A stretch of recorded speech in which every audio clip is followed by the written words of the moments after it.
Harry, so how was the 8th of March 2? I'm so glad you asked, Harry. Thank you so much. What you're seeing on now, ladies and gentlemen, is not actually a heels versus babyface Night Terror. It is actually the cover for the 8th of March 2 Protectors of Time, which is Big Finish's 2022 International Women's Day release, celebrating some of the women in Doctor Who. Now, this is their second box set. They had another one come out in March 2019, which starred Neve McIntosh. We had Sophie Aldred, Lisa Bowerman, Alex Kingston, etc., etc., Louise Jameson. So it's been a couple of years since they did International Women's Day release. I actually only picked this up quite recently because I'm just not a big fan of women. I'm kidding, of course. It was because it was on sale. And, you know, I love women, but not enough to put £30 down for a download. It was $14.99. There we go. I love women at the half the price. So the 8th of March 2, second box set featuring 3 full cast audio dramas from a predominantly female creative team, with female directors, including but not limited to Louise Jameson. But we also have a trilogy of stories, Stolen Futures by Elizabeth Miles, which features Romana and K9, with Lala Ward and John Leeson reprising their roles, Prism by Abigail Burdess, which features Lady Christina D'Souza and Jenny the Doctor's Daughter, voiced by Michelle Ryan and Georgia Tennant respectively, and The Turn of the Tides by Nina Millens, with Joe Jones, Rani Chandra, and I forget her name because I remember when they first dropped the cover or they announced this Big Finish, I had no idea who this individual is. Her name is Jack. She's in the Peter Capaldi Unit story. She's one of the scientists who works at Unit. Voiced, of course, by Katie Manning, Anjali Mahindra, and Jay Griffith. So it's quite an awesome lineup. And I imagine that if these characters are some of your favourites, or if you've got a particular affinity for these characters, then you should check these out, of course. Now, I've not listened to the 8th of March one. I did get it at half price. I've not quite listened to it yet. But just going by the cast, this is quite an act to follow. So does the 8th of March 2 Protectors of Time live up to the potential, live up to the premise? Yes and no.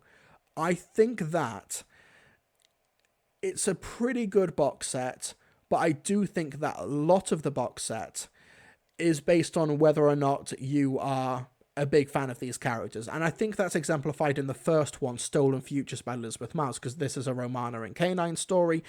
And I think that if you are not a Romana fan, and also if you haven't watched Warrior's Gate, this picks up a lot of the plot threads from Warrior's Gate. I think it's quite a dense story, quite a dense mythology, as Romana 2 is trying to help the Tharals in E-Space. They're trying to keep them safe, trying to look after them, while we also have, it's basically your standard ecological Disney MCU villain as well, that we've been seeing quite a lot in media, where we've got a villain whose motives are completely reasonable, but they go way too far and they're really violent and they're really angry about everything, so that means they have to be stopped. I'm kind of a little bit worried that there's 2 stories in particular, actually, Stolen Futures and The Turn of the Tide, that fall into that trope, and it's quite disappointing. The 8th of March 2 has a third act problem in all 3 of its stories, but the actual novelty of getting all of these characters together, with the exception of the first one, because there's no real team up here, it's Romana and K9, Prism and The Turn of the Tides teams up characters who you normally wouldn't expect to see with each other to pretty interesting results. But going with Stolen Futures, I did appreciate the dialogue of it more than anything. I thought that Romana, Lala Ward is great as usual, John Leeson, they've got the great interplay with each other. Let's play a quick clip. The mirror is active for when the moment arrives. Yes, but what caused it? You. You saw it happen. That's ridiculous. I might have seen it, but nothing's forcing me to walk through there. I can choose not to. But you won't. Tyro sent you here. He sent me here, and I don't know why. But I say that sometimes the best way to find out what trap's been set is to just walk straight into it. Correction. That is what the doctor said. On a majority of occasions, when he followed this belief, you were required to rescue him. Now it's your turn, K9. Mistress? Berok and I are walking into that trap, and if any rescuing is required, it's up to you. Affirmative, Mistress. Good luck, K9. Luck is not a constant. set this Not machine... now, K9. Come on, Birok. Let's see what's on the other side. It's a pretty dense and complex story where Romana and K9 are encountering these mirrors across time and space where they're going in and out of E-space. And it's quite dense. It's one that kind of demands your full attention while listening to it. And, like, obviously, I think you should sit down and listen to Big Finish. But if you are driving around or if you're doing errands or something at the same time, I recommend you stop what you're doing and listen to it properly, because there's a lot going on here. There's a lot. And like I said, if you've not watched Warrior's Gate, you might be quite lost. It's a decent story, but I think also the third act, like I said, many of these stories have a third act problem where, it's a brand new villain that needs to be stopped in the third act. And I think it's actually a pretty cool and epic climax for the story for the first installment. But it's quite, it's one of those, we could have actually explored the more interesting villain with the more reasonable motives, maybe talked them down from that metaphorical ledge, or talked them down from the actions that are genocidal. But no, actually, we need to quickly get them out of the plot so we can have a big bad villain. I think it kind of undercuts its own premise there, and it also means that it's skirting around the big moral issue of the story. But like I said, the actual interplay, the Tharals are really well performed as well. I like what Big Finish do with the Tharals. Like, they're always like these really great, big, powerful, booming voices. I think that they do really well with them, particularly in The War Doctor Begins Forged in Fire. There's a great Tharal story there. That's terrific. Really, really great stuff there. It's a better Tharal story there than this one, but this one's fine. Stolen Futures is fine. The main selling point is more Romana and more K9, which really worked with me. But for the second one, Prism by Abigail Burdess, we're seeing the colliding of worlds between Lady Christina D'Souza from Planet of the Dead and also Jenny, the Doctor's daughter, from The Doctor's Daughter. Now, this one, I think, more than any of the three, is going to depend entirely on your tolerance for those characters. I'm not really a big fan of either character. I think both actors are incredibly talented and great, but it's a case of, like, if you're not a fan of the River Song's witticisms, these two women always being the smartest women in the room as well, the smartest people in the room, kung fu, kick fighting, quipping people. If you're into that, this is going to be great for you. For me, the mileage varies, but I actually did really like the story, mainly because of the world building that it did around Prism, which is this like social media app as well that is absorbing people into it. And there's this whole, it's almost like Douglas Adams style of weird, like behind the scenes dealings and businesses and boardrooms and the sort of workplace culture. That was something that I really appreciated with this, and with the humor as well. We also have, this is something where I think this story in particular is really trying to sell the other spin-offs, the other box sets revolving around the Doctor's Daughter and also Lady Christina. Like, Lady Christina's got like 2 box sets as far as I'm aware. Jenny's got one as well, with another one upcoming, I believe, or it's recently come out. Sean Biggerstaff reprises his role from those box sets as Noah, kind of like Jenny's companion here, and they have a lot of fun with that dynamic, and also getting Noah out of the way in the first act in a really fun and satisfying way. Here's a clip. Do not do that again, or we will be forced to issue a fine. Yeah, please don't do that again. Sorry, can't get the staff. I'm right, though. More than 3.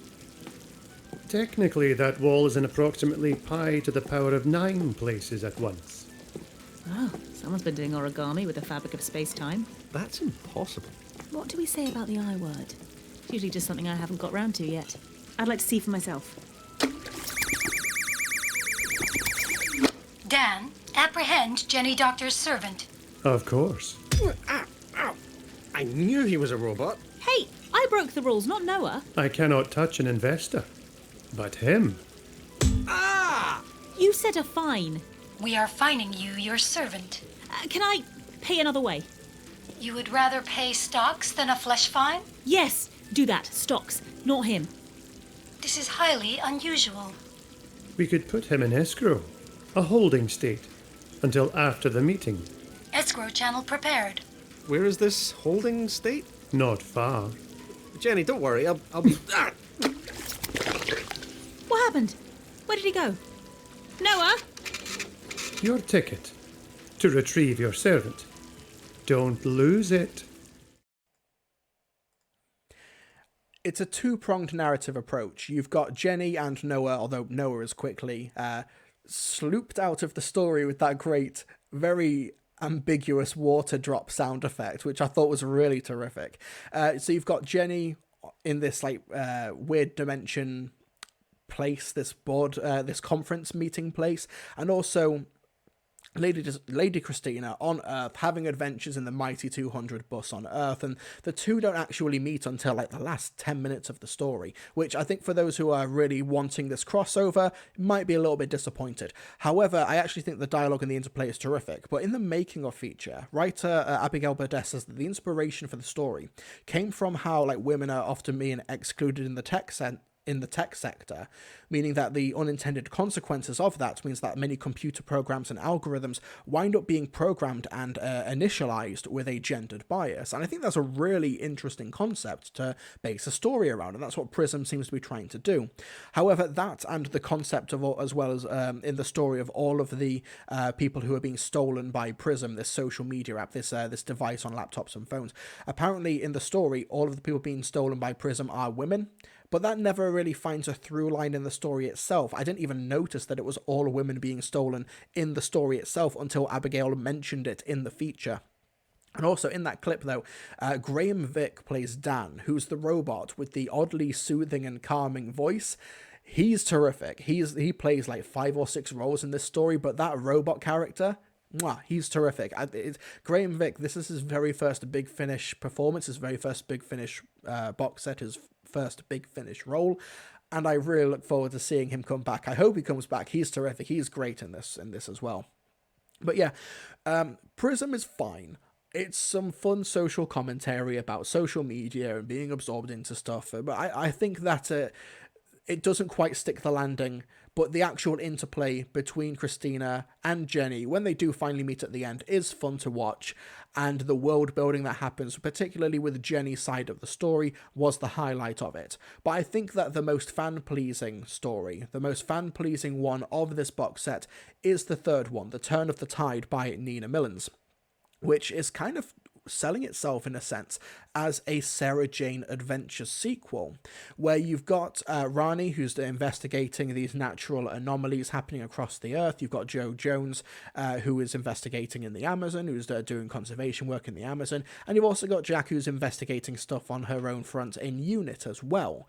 And these all of these offshoots of Sarah Jane's legacy start colliding in this story. That's where the story finds its emotional through line, particularly with Jack having to sort of accept this legacy and accept the fact that she's going to have to pass on the torch to much younger people who she does not quite know. She needs to have faith in the legacy of Sarah Jane Smith in order to do her job. Let's play a clip.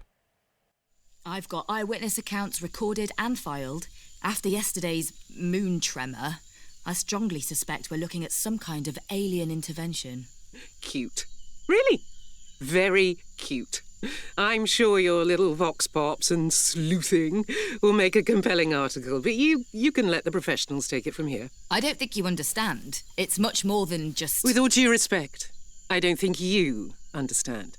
UNIT has been documenting any and every deviation from normal earthly activity, logged in full detail and constantly monitored, as well as an exhaustive list of the thousands of alien threats that might be behind this. Of course. But together, we can... This is government work. It's sensitive and dangerous and extremely precise. The best thing you can do is to keep out of our way. Excuse me, but I think you've forgotten where I come from, Jack. We're on the same team. The Brigadier, Sarah Jane, and the Doctor himself.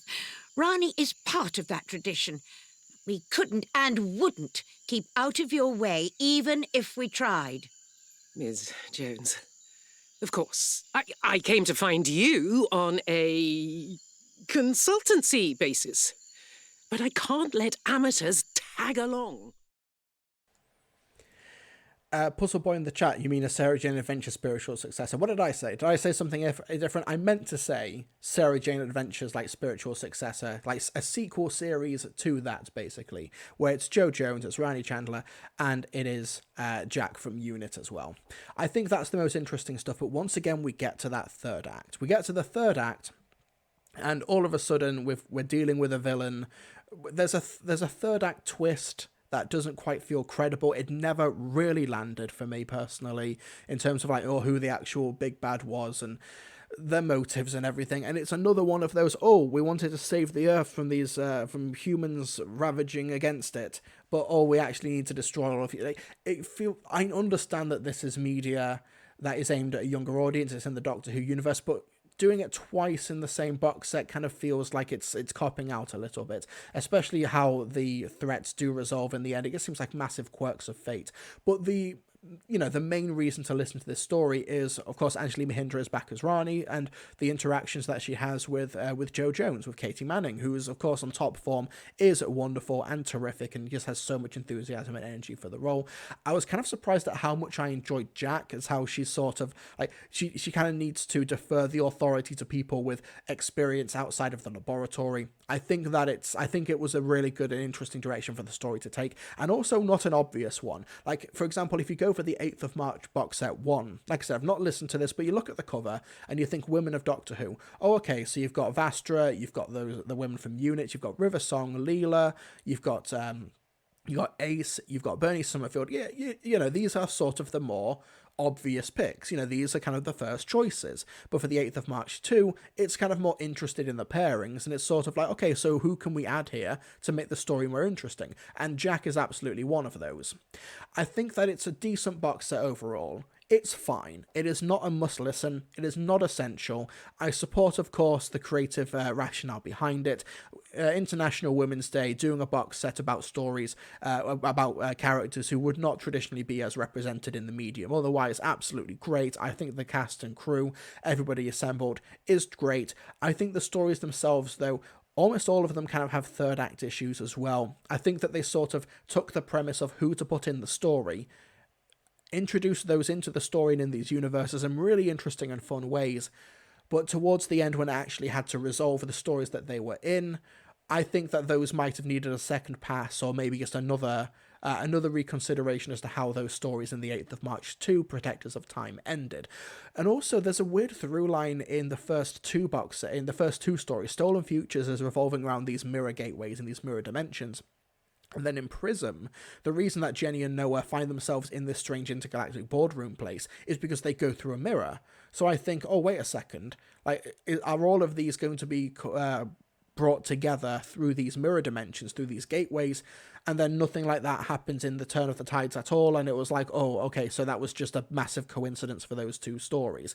It felt like maybe through line these mirror dimensions could have united the box set and gave it a much more cohesive sense of place, but for whatever reason it just didn't quite unfold, which isn't really an issue with the box set itself. It's more with my expectations while listening to it. But yeah, it was fine. 8th of March 2, Protectors of Time, was fine. If you like these characters, if these pairings sound interesting to you, if you've got nostalgia for the Sarah Jane adventures in particular, I think you're going to get quite a lot out of the third one, The Turn of the Tide. But yeah, if you're not clamouring for more adventures with Lady Christina, or The Doctor's Daughter, or Romana, or the Sarah Jane Adventures, I'd say this is a safe skip. For everybody else, I'd say check it out, especially while it's like on sale at a reduced price now, because like I said, the 8th of March one, it went up to like £30 for download. Quite a lot for me, quite a lot. Wasn't really a priority.